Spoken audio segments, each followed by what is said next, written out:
الحمدللہ رب العالمین الصلاۃ والسلام علی رسولہ الامین قال اللہ تعالی فی القرآن المجید اعوذ باللہ من الشیطان الرجیم بسم اللہ الرحمن الرحیم یا ایھا الذین آمنوا نودی علی الصلاۃ من یوم الجمعہ فصعوا الی ذکر اللہ وذروا البیع ذالکم خیر لکم ان کنتم تعلمون فاذا قضیت الصلاۃ فانتشروا فی الارض وابتغوا من فضل اللہ واذکروا اللہ کثیر اللہ لعلکم تفلحون صدق اللہ العظیم مولا الکریم ربی اشرح لی صدری ویسر لی امری واحلل عقدۃ من لسانی یفقہوا قولی۔ محترم افضل بیگ صاحب، جنرل سیکریٹری رفاع چیمبر آف کامرس، اور محمد انیس صاحب، اور یہاں موجود قابل احترام دوستو، السلام علیکم رحمۃ اللہ وبرکاتہ۔ الحمدللہ آپ نے پچھلے 2.5 گھنٹے سے مستقل ایک اہم موضوع پر ہمارے دونوں ذمہ داران کے ذریعے سے رہنمائی حاصل کر رہے تھے۔ دوستو، سب سے اہم چیز یہ ہے کہ اللہ تبارک و تعالی مجھے اور آپ کو جو سب سے عظیم ترین نعمت سے نوازا ہے وہ ہے دولت ایمان، جس کی نسبت سے میں اور آپ یہاں پر جمع ہوئے ہیں۔ ورنہ آج ہم نگاہ اٹھا کر دیکھیں تو کتنے ہی لوگ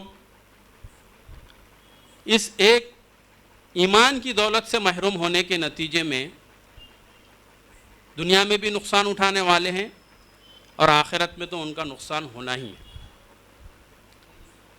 اللہ کے آخری نبی رسالت مآب صلی اللہ علیہ وسلم کا امتی ہونے کی حیثیت سے وہ جو تڑپ، لگن اور جستجو افضل بیگ صاحب کے دل میں دھڑکتی ہے، ان کو وہاں سے کھینچ کر کے یہاں تک لے آئی کہ میرے ان بھائیوں تک میں پہنچوں اور ان کے لیے وہ سامان پہنچاؤں جس کے لیے میں دنیا میں تو بہرحال ذمہ دار ہوں ہی، لیکن میرے پاس جو کچھ بھی علم اللہ تبارک و تعالیٰ نے نوازا ہے میں ان تک پہنچانے کا ذمہ دار ہوں، تاکہ میں اللہ تعالیٰ کے پاس بروئے ذمہ ہو جاؤں۔ یہ وہ رشتہ ہے ہمارا جس کی وجہ سے میں اور آپ اس رشتے میں بندھے ہوئے ہیں۔ بھائیو، نبی کریم صلی اللہ علیہ وسلم کی پیدائش مکے میں ہوئی، اور ہم دیکھتے ہیں کہ آپ نے جس معاشرے میں اپنی آنکھ کھولی وہ ایک تجارت پیشہ معاشرہ تھا۔ دور دراز مقامات پر قافلے جاتے تھے، تجارت کرتے تھے، اور تجارت ہی ایک اہم سورس اس معاشرے کا رہا جس سے ان کی تمام چیزیں وہاں پر چلتی تھی۔ اہم معاشی سرگرمیاں جو ہوتی تھی عرب میں، وہ تجارت ان کی اہم، جس میں بکریوں کی بزنس ہو یا اور دیگر مقامات پر جا کر غلہ وغیرہ کا معاملہ ہو، نقل و حمل کی جو چیزیں اس دور میں ہوتی تھی، وہ اہم سورس وہاں رہا ہے۔ اللہ کے نبی صلی اللہ علیہ وسلم نے جہاں ایمانیات، معاشرت، معیشت، سیاست، اخلاق، ان ساری تمام چیزوں میں جو ہماری رہنمائی کی ہے، گویا کہ انسانی وجود کا کوئی حصہ آپ صلی اللہ علیہ وسلم نے نہیں چھوڑا کہ اس میں ہمارے لیے رہنمائی نہ ہو۔ تو اتنا اہم شعبہ جو تجارت سے جڑے ہوئے ہم لوگ ہیں، اس میں ہماری کوتاہی یقیناً ہمیں اللہ تبارک و تعالیٰ کے پاس باعث گرفت کر سکتی ہے۔ اہم 5 اصول اللہ کے نبی صلی اللہ علیہ وسلم کی سیرت سے جو ملتے ہیں وہ میں آپ کے سامنے یہاں رکھنا چاہتا ہوں۔ پہلا اصول جو اللہ کے نبی صلی اللہ علیہ وسلم کی سیرت سے ملتا ہے وہ ہے امانت۔ یہ سب سے بڑا راس المال ہے۔ اب آپ دیکھیے اللہ کے نبی کی زندگی میں ہم کو امانت سے متعلق کیا چیز ملتی ہے؟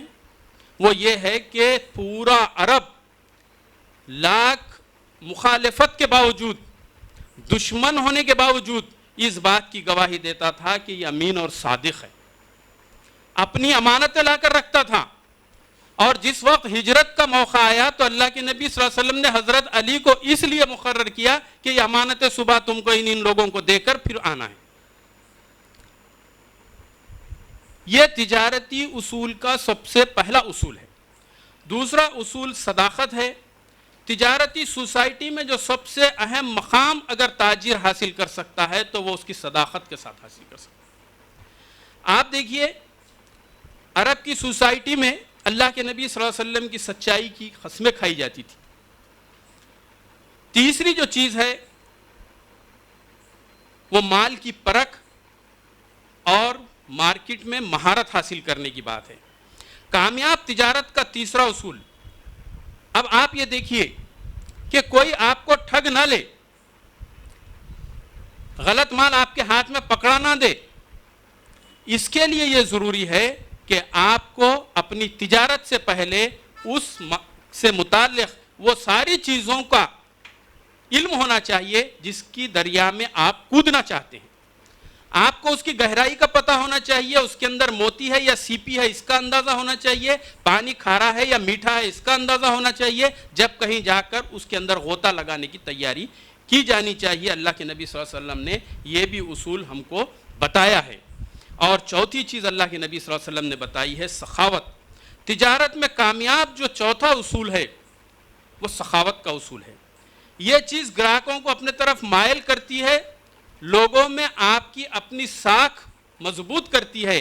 اب وہ سخاوت آپ کے پاس کام کرنے والوں پر نچھاور کیجئے, لوگوں کے لیے جو آپ کے سماج میں بستے ہیں, پسماندہ ہیں, ان کو اوپر اٹھانے کے لیے کیجئے. بہرحال سخاوت کا بہت غیر معمولی تعلق کامیاب تجارت کے ساتھ اللہ کے نبی صلی اللہ علیہ وسلم نے بتایا ہے.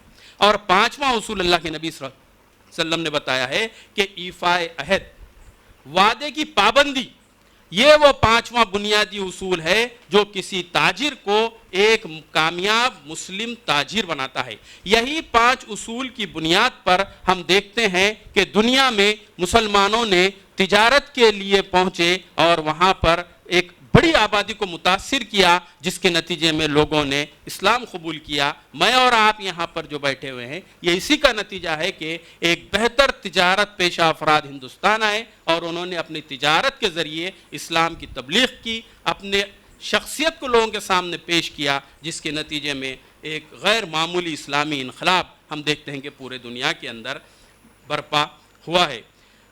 اللہ کے نبی صلی اللہ علیہ وسلم نے ایک واقعہ جو آپ سے جڑا ہوا ہے کہ ایک شخص حضرت عبداللہ بن ابی الحسمہ رضی اللہ تعالی عنہ کا یہ واقعہ ہے, مشہور واقعہ, آپ نے کئی مرتبہ اس کو سنا ہے.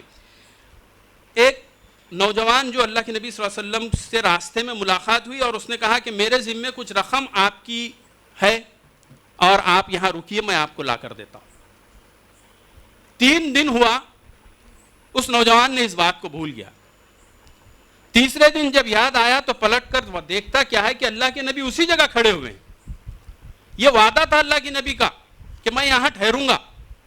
اب میں جبکہ اس کو اپنا وعدہ دے چکا ہوں تو پتہ نہیں وہ کب آئے گا.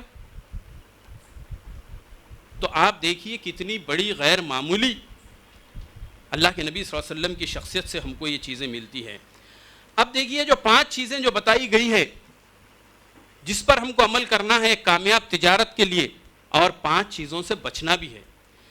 امانت کو سے متعلق جو چیزیں ہیں اس پر عمل کرنا ہے, اس میں خیانت سے بچنا ہے, راست گوئی کو اختیار کرنا ہے, دروغ گوئی سے پرہیز کرنا ہے, تجربہ حاصل کرنا ہے, ناتجربہ کاری سے پرہیز کرنا ہے, سخاوت اختیار کرنا ہے, بخالت سے پرہیز کرنا ہے, اور ایفائے عہد, وعدہ اس کو نبھانا ہے, اور وعدہ خلافی سے پرہیز کرنا ہے. یہ وہ 5 بنیادی اصول ہے جن کے اختیار کرنے سے کامیاب تجارت انشاءاللہ العزیز ہمارے تاجر پیشہ افراد اس میں کامیاب ہو سکتے ہیں. تجارت کے علوم کے حصول کے متعلق جیسا کہ تذکیر میں آپ نے یہ بات سنی, حضرت عمر رضی اللہ تعالیٰ عنہ نے یہ اصول بنا دیا تھا اپنے دور خلافت میں کہ جو تجارت کے اصول شرعی اصولوں سے متعلق اگر واقفیت نہیں رکھتا ہے تو اس کو حق نہیں ہے کہ وہ تجارت کرے. وہ بیع و شرع کے اس کے تجارت کے اصول اس کو معلوم ہونا چاہیے. سود کی ممانعت سے متعلق اس کو یہ اصول معلوم ہونا چاہیے. کن چیزوں میں تجارت کے کرنے اور نہ کرنے کے اشیاء ہیں، اس کے اصول اس کو معلوم ہونا چاہیے، کیا چیزیں ہم کو فروخت کرنا ہے اور کون سی چیزیں حرام ہیں جس کے تحت ہم کو بچنا ہے۔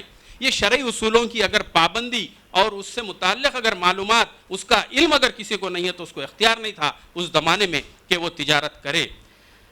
سب سے اہم چیز یہ ہے کہ اللہ کے نبی صلی اللہ علیہ وسلم نے فرمایا کہ اے اللہ میری امت کے لیے دن کے ابتدائی حصے میں برکت ڈال دے۔ یہ ابو داؤد کی 22,253 نمبر کی حدیث ہے۔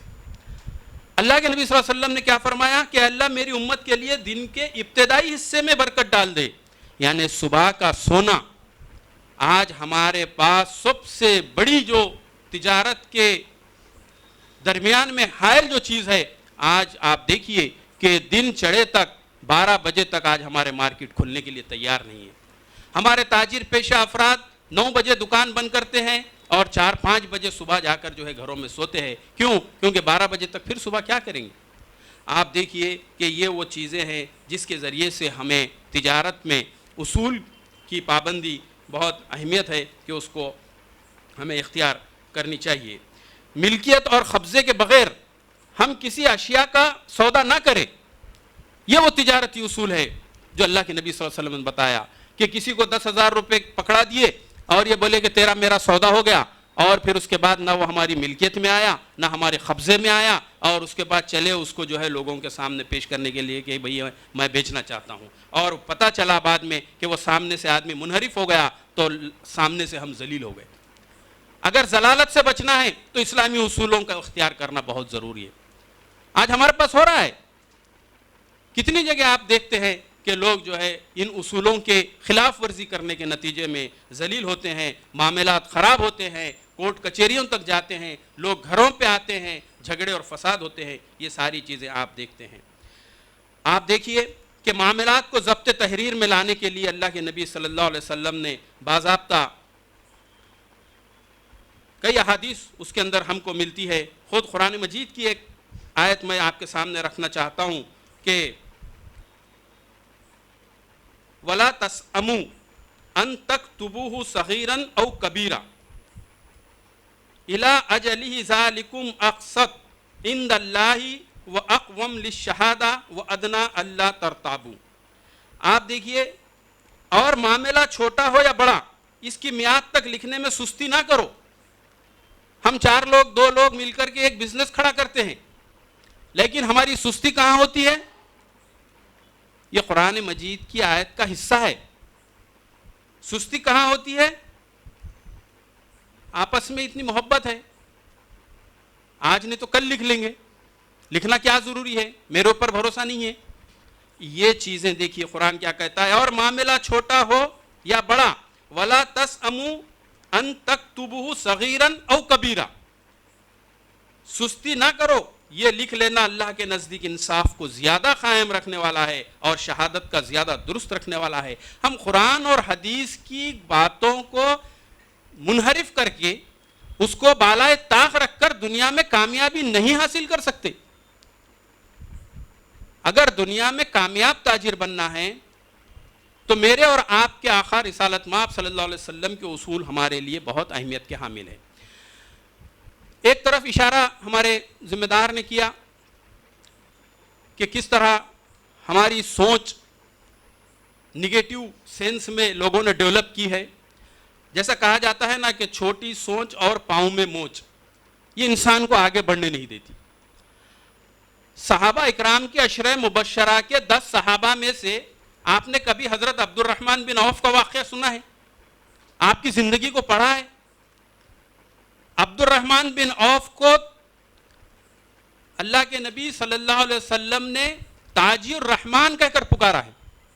عشرہ مبشرہ کے وہ صحابی جن کو دنیا میں جنت کی بشارت دے دی گئی ہو، جن کی دولت کا اگر تخمینہ اگر آپ دیکھیں گے تو آج دنیا کے ریچسٹ، بلکہ آج نہیں بلکہ تا قیامت تک کے جو دنیا کے ریچسٹ بنیں گے، ان سب سے حضرت عبد الرحمن بن عوف رضی اللہ تعالیٰ عنہ کی دولت ہمیشہ آگے رہے گی، کیونکہ اس کا تخمینہ گولڈ میں ہوا ہے۔ تو گولڈ جس قدر بڑھتا رہے گا تو دنیا 2023 کا لے لیجئے یا 2123 کا لے لیجئے یا 21ویں صدی اور 22ویں صدی کا لے لیجئے، دنیا تب تک قائم ہے تب تک کا ورلڈ ریچسٹ آدمی کا تخمینہ اگر دیکھیں گے تو حضرت عبد الرحمن بن عوف کا سب سے آگے رہے گا۔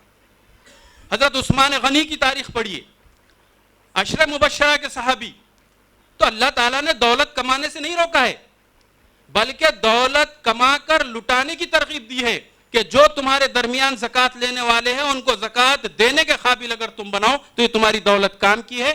اگر آپ جماعوں مالوں وددہ، جو اپنی گردنوں سے اپنے ہاتھوں کو پکڑ کر، سورہ ہمزہ میں آپ پڑھیے اس کو، کس طرح دولت کو جمع کرنے سے روکا ہے، دولت کما کر خرچ کرنے سے روکا نہیں ہے، غریبوں پر لٹانے سے نہیں روکا ہے، اسلام کی راہ میں لگانے سے نہیں روکا ہے، شوشت پیڑت پریواروں کو اوپر اٹھانے کے لیے نہیں روکا ہے بلکہ اس کی ترغیب دی ہے۔ پوری ہماری تاریخ صحابہ اکرام کی آپ کے سامنے ہے کہ کس طرح صحابہ اکرام رضوان اللہ تعالی علیہم اجمعین نے اپنے دور میں اللہ کے نبی صلی اللہ علیہ وسلم کا جب اعلان ہوا کہ مال کی ضرورت ہے تو حضرت عثمان رضی اللہ تعالیٰ عنہ کا قافلہ آیا، اور پھر اس کے بعد مسجد میں اعلان کیا گیا تو حضرت عثمان اٹھے، 100 اونٹ میں سامان کے۔ پھر اللہ کے نبی نے اعلان کیا کہ ہے کوئی اللہ کے راہ میں دینے والا، حضرت عثمان رضی اللہ تعالیٰ عنہ پھر اٹھے اور کہا کہ 100 اونٹ میں سامان کے۔ تیسری مرتبہ پھر اعلان ہوا، پھر حضرت عثمان اٹھے اور کہا کہ اللہ کے رسول 100 اونٹ میں سامان کے میں اللہ کی راہ میں دینے کے لیے تیار ہوں۔ راوی یہ بتاتے ہیں کہ اللہ کے رسول سوال کرتے جاتے اور حضرت عثمان اسی طرح اپنا مال لٹاتے جاتے۔ یہ کیفیت چاہیے، اگر یہ کیفیت چاہیے تو پھر مال آئے گا کہاں سے؟ میں آپ کو ایک واقعہ یہاں پر بتا کے اپنی بات ختم کروں گا۔ پورے ہندوستان میں 20 مقامات پر زکوٰۃ سینٹر آف انڈیا کا قیام عمل میں آیا ہے، آپ نے سنا ہوگا۔ ناندیڑ اس میں شامل ہے، اور ناندیڑ میں ہم نے صرف 1 مہینے میں، ہمارا اسٹیبلشمنٹ بہت دیر سے ہوا، صرف 1 مہینے میں، رمضان کے 1 مہینہ پہلے ہمارا انوگریشن ہوا پروگرام کا، اور ہم نے اعلان کیا اللہ کے نیک بندوں نے 22 لاکھ روپیے دیے۔ کوئی محنت کرنی نہیں پڑی، لوگوں کو کنسپٹ بتایا گیا سمجھایا گیا، اور آپ دیکھیے کہ لوگوں نے فون کر کے اپنے نام کو مخفی رکھنے کی شرط پر 2 لاکھ روپے لا کر کے دیے کہ یہ رہا زکوٰۃ کا ہمارا اماؤنٹ، یہ آپ کے کام کے لیے ہے۔ اور وہ تمام تاجر پیشہ لوگ ہیں۔ آپ خوب کمائیے، سماج کی ضرورت پوری کیجیے، اللہ تعالیٰ کے پاس ایماندار تاجر، شہداء، صادقین اور انبیاء کے ساتھ ہوگا۔ کیوں؟ کہ تجارت پیشہ افراد ہی سوسائٹی کو بناتے ہیں، تجارت پیشہ افراد ہی سوسائٹی کو دشا دیتے ہیں، تجارت پیشہ افراد ہی سسٹم کو تبدیل کرتے ہیں، سسٹم کے اندر درستی لاتے ہیں اور چیلنجز کو قبول کر سکتے ہیں۔ اللہ تبارک و تعالیٰ سے دعا ہے کہ اللہ تبارک و تعالیٰ آپ کو اپنے عزائم میں مضبوط اور استحکام عطا فرمائے۔ آپ جو کچھ بھی دنیا میں کرنے جا رہے ہیں معاشی اعتبار سے بھرپور اللہ تبارک تعالیٰ کی مدد آپ کے ساتھ شامل حال رہے۔ وما علینا الا البلاغ وآخر الدعوانا ان الحمد للہ رب العالمین۔ السلام علیکم ورحمۃ اللہ۔